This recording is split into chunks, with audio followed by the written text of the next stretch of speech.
Olá! No vídeo de hoje vou responder perguntas feitas por vocês através das mídias sociais. E nossa querida Heloísa vai ser quem vai formular as perguntas de vocês e eu vou responder.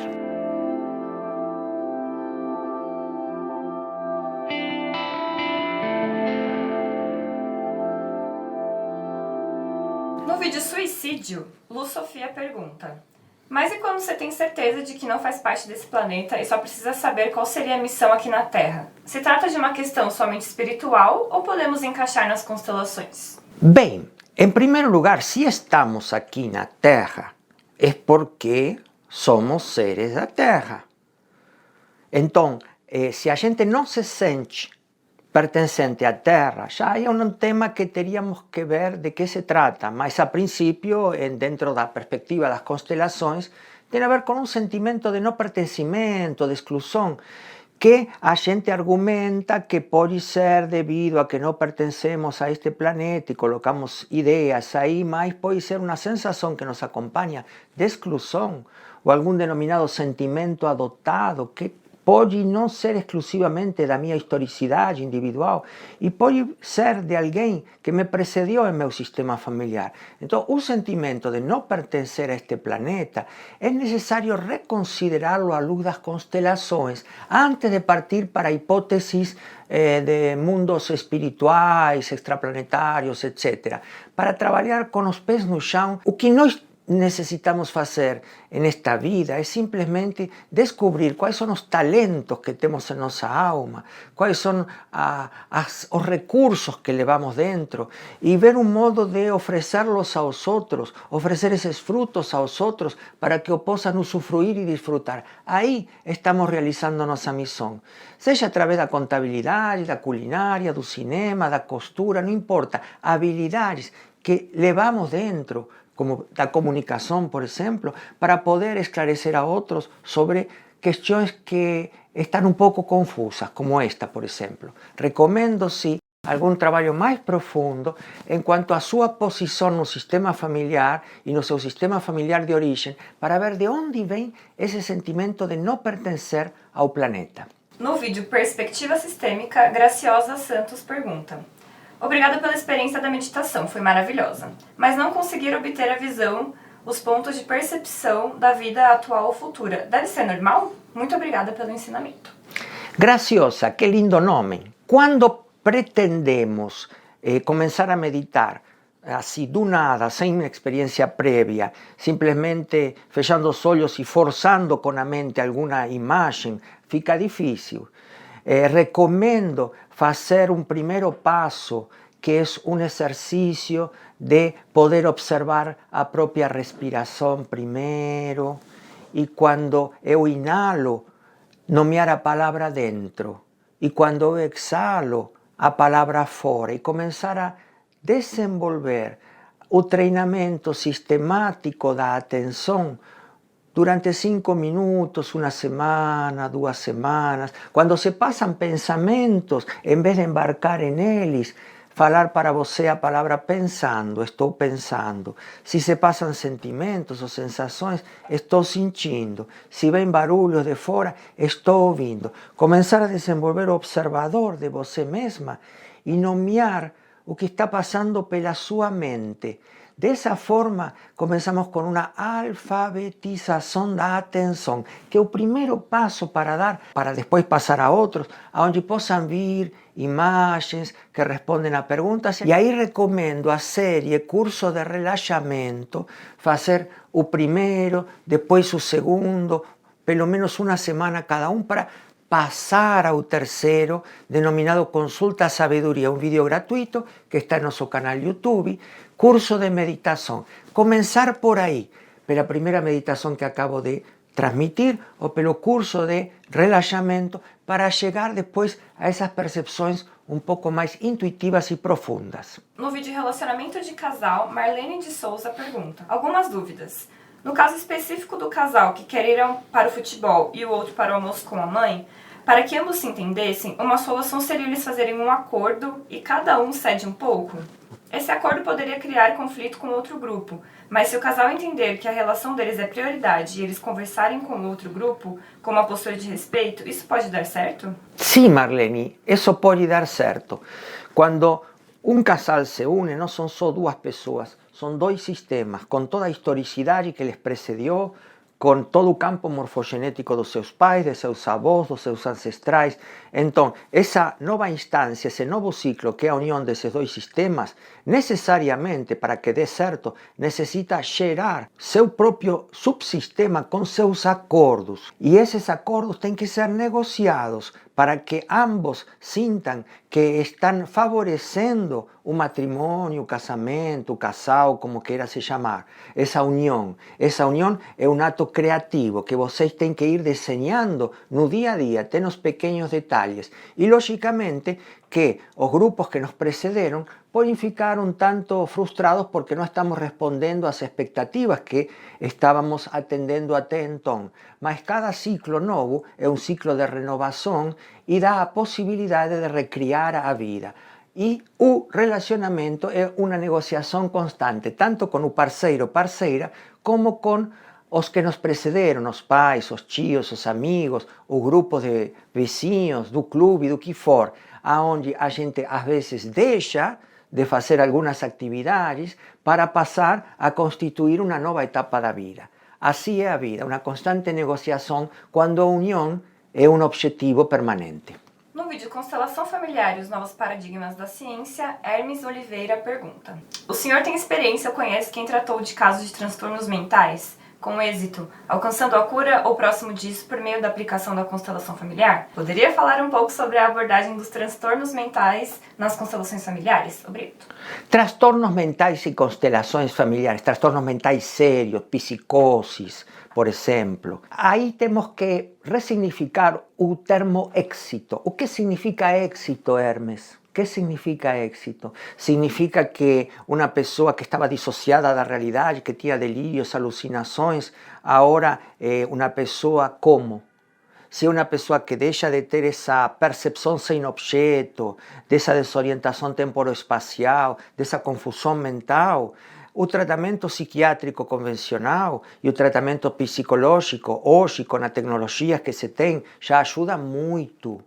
A percepção sistêmica pode entrar para complementar e poder perceber que tem nos antecedentes familiares, na história familiar, que pode ter influenciado nessa conduta hoje. E isso é como uma reconfiguração que se produz no sistema familiar de origem e que pode vir a coajudar no tratamento global.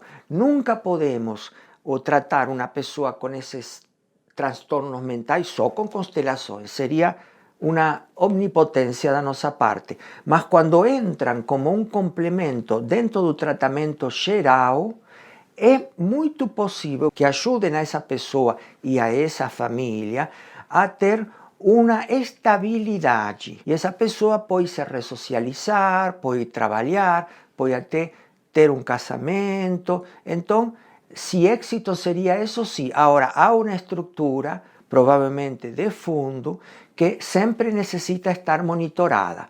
Portanto, para ser sintético, as constelações familiares são um tratamento complementar que pode ajudar a reconfigurar posições no sistema e a acalmar, minimizar sintomas de transtornos mentais sérios. Nunca a substituir ou ocupar o lugar de outros tratamentos prioritários como os psiquiátricos e os psicológicos. Nesse sentido, com um tratamento trans ou multidisciplinar, as constelações têm seu lugar e eu tenho experiência de que colaboram significativamente nesses processos. No vídeo Luz e Sombra, Thaís Maria pergunta: então incluir seria dar vazão ao nosso lado que não é considerado bom? Bem, aí teríamos que entender o que significa dar vazão. Dar vazão não significa necessariamente atuar. Se eu tenho uma raiva descontrolada, um ódio, é importante que eu reconheça que eu sinto esse ódio. Agora, não necessariamente eu tenho que atuar esse ódio, mas sim reconhecê-lo, porque esse ódio tem uma história, tem uma origem, ter uma razão de ser. Esse ódio bem pode ter uma sabedoria que, se eu posso enxergar ele com os dois olhos e com toda a clareza, a vezes necessitamos ajuda para isso, de saber sua origem e seu sentido, o que esse ódio está querendo me ajudar a ver na vida. A vezes essa energia colocada em uma outra ordem pode ser uma energia de dar iniciativa, de começar um empreendimento, de começar um novo ciclo de vida, de direcioná-lo em um sentido ecológico e não em um sentido destrutivo. Mas anular-lo nunca, anular a sombra nunca. No germen da sombra, na semente da sombra, está a possibilidade de abrir novos recursos, competências e virtudes dentro de nós. Dar vazão não é atuar a sombra, é reconhecê-la, dar seu lugar e ver o que ela quer nos ensinar. Ainda no vídeo Luz e Sombra, Emanuele Cardoso pergunta: Mário, quando a gente casa, a família do marido passa a fazer parte do nosso sistema e nós passamos a fazer parte da família dele? Ou só os nossos filhos? Sim. Quando a gente casa, a gente passa a ser parte da família de nosso companheiro ou companheira. Não são nossos filhos. Nós já passamos a ser parte do sistema da família de nosso par. Ainda no vídeo Luz e Sombra, Maristela Dias pergunta: Ótimo. Muito rejeitei minha sombra. Agora começo a acolhê-la. Mas quando a sombra prejudica o outro, como acolher? Sim, vamos a tomar o caso do ódio que falei anteriormente. Minha sombra pode ser um ódio, uma raiva, que eu nem sei de onde vem, aquilo que denominamos sentimento adotado nas constelações. É necessário reconhecer, mas como falei na resposta anterior, não é imprescindível e muito prejudicial seria atuá-la. É decir, não por isso, por sentir ódio, eu tenho que atuar, eu tenho que tratar esse ódio. Se não consigo fazê-lo sozinho, vou procurar ajuda de um profissional especializado. Mas quando minha sombra prejudica a outros, porque estou atuando ela. Uma coisa é reconhecer, outra coisa é aceitar.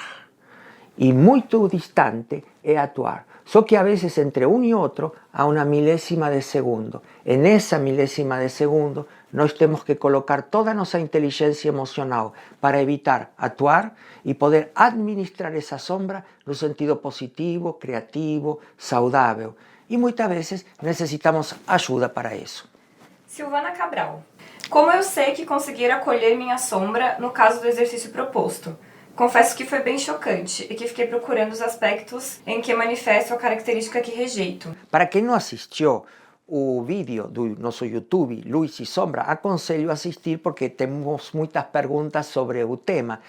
E incluso está ilustrado com um lindo conto da Bela e da Fera. Sim, muitas vezes tomar consciência da sombra impacta e pode chegar a doer. Importante, porque essa dor é começar a ter consciência. A consciência se expande. Eu começo a perceber que eu tenho essa raiva, ou esse medo, ou esse ressentimento, ou essa mágoa. E esse aspecto não é mau, não é mau. É simplesmente, depende como a gente olhe ele. Se a gente olha com olhos de que isso é mau, vai tratar de rejeitar. E se trata de rejeitar, vai crescer. Mas se começa a colocar a percepção de que esse aspecto é uma força de vida e olhá-la com olhos de aceitação, essa força se pode transformar em uma aliada. Portanto, há um primeiro momento em que nos impressionamos e dói. E necessitamos seguir observando quando ela aparece. Isso faz parte de nosso processo de autoconhecimento. Jocely Vargas: Tenho uma sobrinha de 10 anos. Ela tem síndrome de pânico. O psicólogo não está resolvendo nada para ela. Constelação pode ajudar? Sim, constelação pode ajudar. Não vamos a colocar todas as expectativas em uma constelação, mas abrindo o campo sistêmico, saindo do campo exclusivamente psicológico e podendo abrir mais o panorama do campo morfogenético dessa família, é possível que há algumas configurações ou denominadas ordens que estão necessitando ser reordenadas. E a constelação tem dado muito bons resultados nesse sentido. Nutella TV pergunta: Mário Cosiner, gostaria de saber com você sobre uma matéria assistida sobre constelações em presídios. Quero saber como fica a ótica da constelação quando uma pessoa mata 4 ou mais pessoas. Essa pessoa pertence à ancestralidade das pessoas às quais ela matou? Como fica no olhar da constelação?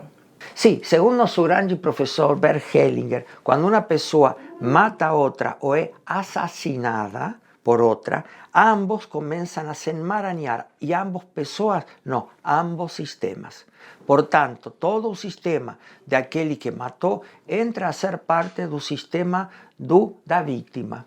E isso é necessário contemplarlo e considerarlo.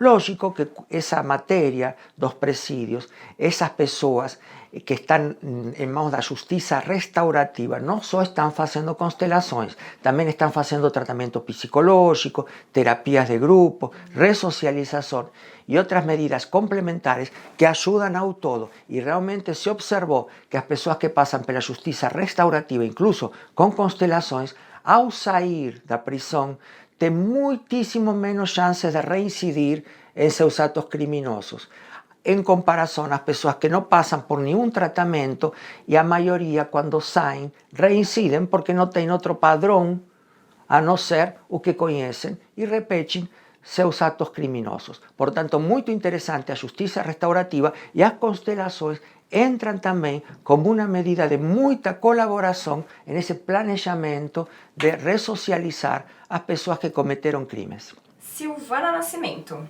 Faço formação em constelações familiares e estou no final. Tenho sentido que muita coisa ficou bagunçada. É assim? Bem, em nosso curso de formação em constelações familiares, sabemos que as pessoas, os alunos, passam por processos de desconstrução de muitas percepções. E tratamos de que hacia o final do curso saiam com alguma reconstrução para poder estar bem posicionados como facilitadores em constelações. Eu não sei falar de outras formações, mas nossa responsabilidade, nosso curso é essa. Para aprender, necessitamos passar pelo processo de desaprender, e esse desaprender pode criar angústias, confusões internas. Todo o processo de aprendizagem passa por essa instabilidade. Toda nova ordem passa por um caos prévio. Sabendo nós disso, acompanhamos as pessoas nesse processo e, hacia o final do curso, garantimos ou observamos de que as pessoas estejam já com uma nova ordem configurada para poder estar estabilizados em seu futuro papel de consteladores. Sueli Moreira pergunta: gostaria de saber, à luz da constelação familiar, como ficam essas pessoas que são geradas por inseminação artificial? Exemplo, mulher que faz reprodução independente e não sabe quem é o pai do filho dela. Como isso afetará a criança? Isso é algo que, por ser tão recente, nós ainda não temos como poder confirmar, mas nossa hipótese é que esse sêmen, esse espermatozoide, contém toda a informação morfogenética do sistema do pai. Estamos falando de inseminação artificial. A mulher que não conhece o pai. Esse espermatozoide se une com o óvulo da mulher. Portanto, essa criança nascida tem metade do seu campo morfogenético do pai. Seria interessante conhecer esse pai. Seria interessante saber dessa história, porque senão vamos a saber ela através das condutas do filho, que podem ser positivas, saudáveis, criativas, como não, como limitantes. E quando se abre o campo das constelações, se observa isso, muitas vezes, esse filho buscando as informações, indo à procura, olhando a um lugar que, quando colocamos um representante desse pai, é hacia aí aonde está olhando esse filho. Bem, vamos a ficar por aqui em Mário Responde e continuaremos em outro momento. Se você tem perguntas ou sugestões ou suas opiniões, são sempre bem-vindas. E para isso vocês podem escrever seus comentários em nosso canal YouTube, assim como nossas redes sociais. Se você não se inscreveu ainda no nosso canal, seria interessante que você se inscreva, e se quer compartilhar estes conhecimentos com outros, também é bom você espalhar estas questões dos novos paradigmas na ciência, assim como também dar um like neste vídeo se você gostou. Até a próxima!